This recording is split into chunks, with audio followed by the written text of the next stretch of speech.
कांग्रेस की हरियाणा मांगे हिसाब यात्रा के तहत रोहतक के सांसद कांग्रेस नेता दीपेंद्र सिंह हुड्डा पिहोवा अनाज मंडी में पहुंचे और कार्यकर्ताओं को संबोधित किया। हरियाणा मांगे हिसाब अभियान के तहत कांग्रेस नेता दीपेंद्र सिंह हुड्डा आज पिहोवा की अनाज मंडी में पहुंचे, जहां पर कांग्रेस के कार्यकर्ताओं ने उनका फूल मालाओं से स्वागत किया। दीपेंद्र सिंह हुड्डा ने बीजेपी सरकार पर जमकर निशाना साधते हुए कहा कि भारतीय जनता पार्टी ने 10 साल में प्रदेश का भट्टा बिठा दिया है। हरियाणा पिछले 10 साल में बेरोजगारी भ्रष्टाचार में नंबर 1 पर आ गया है। पद यात्रा के दौरान दीपेंद्र सिंह हुड्डा ने बीजेपी से हरियाणा को बेरोजगारी में देश में पहले स्थान पर लाने, किसानों और संविधान का अपमान करने का हिसाब मांगा है। उन्होंने कहा है कि भाजपा राज में हरियाणा अपराध और बेरोजगारी में नंबर 1 बन गया है, साथ ही प्रदेश में महंगाई और नशा बढ़ गया है। उन्होंने कहा है कि एससी और बीसी की समाज की सारी स्कीमें बंद कर दी गई है। गरीबों को 100 गज के प्लॉट की योजना भी बंद कर दी गई है। प्रदेश में बाहर के लोगों को नौकरी लगाया जा रहा है। कौशल रोजगार निगम में बिना आरक्षण, बिना पेंशन कच्ची नौकरियां दी जा रही है। संबोधन के बाद दीपेंद्र सिंह हुड्डा ने अनाज मंडी से लेकर पिहोवा के मेन चौक होते हुए शहीद स्मारक तक पद यात्रा की, जिसमें कांग्रेस के सैकड़ों कार्यकर्ता भी शामिल हुए। ये वही भाजपा के मंत्री हैं जो टेलीफोन करके उनको बधाई देते हैं, मैंने बात नहीं, लेकिन जब 6 महीने तक वो बैठ गया, इनके टेलीफोन बुला रही थी, ये हमारे साथ शोषण हुआ है, इनके टेलीफोन भी उठाने का समय बीजेपी को नहीं मिला। इतना अहंकार किसान से लेकर गरीब तक, कर्मचारी से लेकर सरपंचों तक और हमारे बच्चों से लेकर बेटियों तक, इतना अहंकार बीजेपी को, अहंकार इतना बढ़ गया कि इन्होंने नारा दे दिया 400 पार करेंगे, बाबा साहब भीमराव अम्बेडकर जी के संविधान को भी हम तोड़ने का काम करेंगे। वो तो लोगों ने भी नारे की हवा निकाली। मैं आपको भी बधाई देता हूँ, हरियाणा में और पूरे देश में लोगों ने इनके नारे की हवा निकाली और 240 करोड़ किया और लोगों ने बता दिया कि संविधान का देश है बाबा साहब का, इसको आप बदल नहीं सकते। तो इनसे हिसाब मांगे, बीजेपी से हिसाब मांगने में आप सबसे पूछा जाता हूँ, 10 साल की सरकार का हिसाब बीजेपी से मांगना चाहिए कि नहीं मांगना चाहिए, आप सबसे पूछा। मगर ये कह रहे हैं अहंकार इतना हो गया इनको, ये कह रहे हिसाब नहीं देंगे। आपने देखा होगा इनके बड़े बड़े मंत्री आए और बड़े बड़े मंत्री आगे कह रहे हैं कि हुड्डा साहब आप इस बात का हिसाब मांग रहे हो, हम हिसाब देने वालों में से नहीं है, हम हिसाब देने वालों में से हैं, हम तो हिसाब नहीं देंगे। 10 साल भट्टा उठा दिया और हम कह रहे हिसाब को 10 साल का, तो कह रहे हिसाब हम नहीं देंगे। आपने देखा होगा दिल्ली से इनके मंत्री आए, दिल्ली के बड़े बड़े नेता आ रहे हैं बीजेपी के, कह रहे हिसाब नहीं देंगे, हम तो हिसाब लेंगे। ये जो दिल्ली से बीजेपी वाले नेता आ रहे हैं उनको मैं बताना चाहता हूँ, आप कहीं और कह के निकल सकते हो कि हिसाब नहीं देंगे, लेकिन आप यहाँ आ रहे हो, ये महाभारत की भूमि है। दिल्ली से जो इनके नेता लोग मैं जानकारी में लाना चाहता हूँ, ये हरियाणा है प्रधान, हरियाणा है, उनको फिर कितनी होना चाहिए। हरियाणा का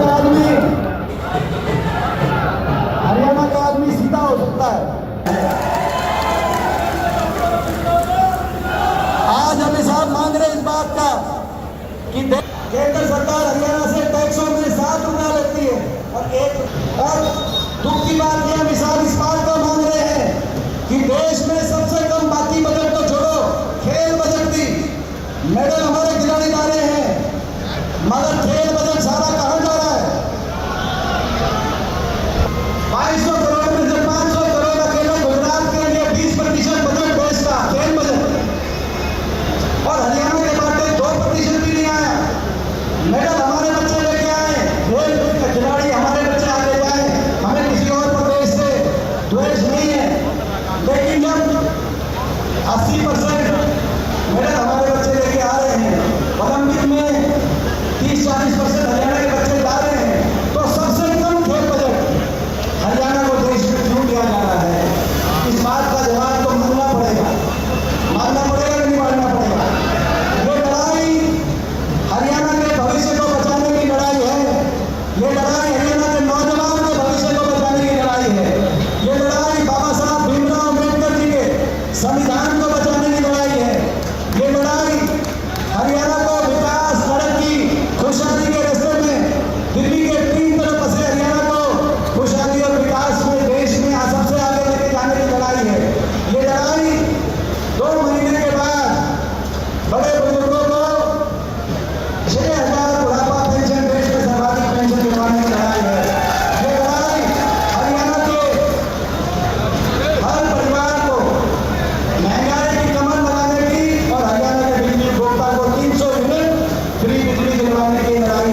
भर्ती कैंसिल और फौज में भी कच्ची भर्ती हरियाणा में शुरू करा दी। ऐसी स्थिति आ गई। हमने सवाल पूछा बीजेपी से कि एससी समाज, ओबीसी समाज के अधिकारों से एससी समाज और ओबीसी समाज को क्यों वंचित करने का काम किया गया। हरियाणा में 2 लाख सरकारी पक्की सरकारी नौकरियों को क्यों खाली छोड़ा गया, जिसमें एससी समाज और ओबीसी समाज के जो बाबा साहब द्वारा दिए गए संवैधानिक अधिकार थे उनको छीनने का काम बीजेपी ने किया।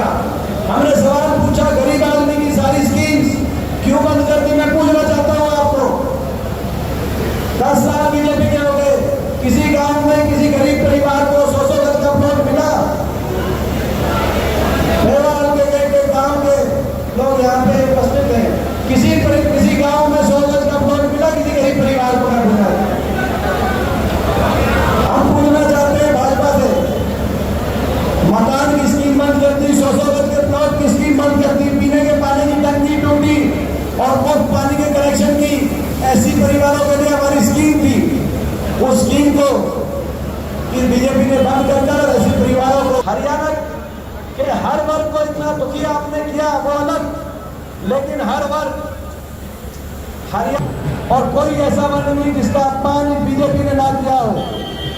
जब किसान आया सड़क पे, आपको याद होगा 1.5 साल तक आंदोलन चला, किसान आंदोलन, 750 किसानों की जान की कुर्बानी देने वाली ये सरकार साबित हुई।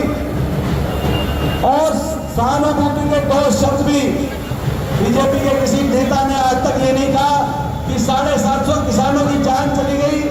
हमें अफसोस है, इनकी मांग तो हमने नहीं मानी, लेकिन हमें अफसोस है आज भी कि देश का किसान जम्मू बॉर्डर पर बैठा है, उनको दिल्ली जाने की इजाजत नहीं दी जा रही। जब कर्मचारी ओल्ड पेंशन स्कीम के लिए आए तो उन पर लाठीचार्ज, जब सरपंच पंचायती अधिकारों के लिए आए उन पर लाठीचार्ज, 5000 स्कूल बंद कर दिए। छोटे छोटे बच्चों को, पहली क्लास दूसरी क्लास के बच्चों को स्कूलों के आगे बैठकर 2-2 महीने धरने देने पड़े। एक ऐसी सरकार साबित हुई। धरने देने पड़े कि नहीं देने पड़े छोटे छोटे बच्चों को, ऐसी सरकार साबित हुई। और हमारी बेटियों को नारा था बेटी बचाओ और बेटी बचाओ बेटी पढ़ाओ।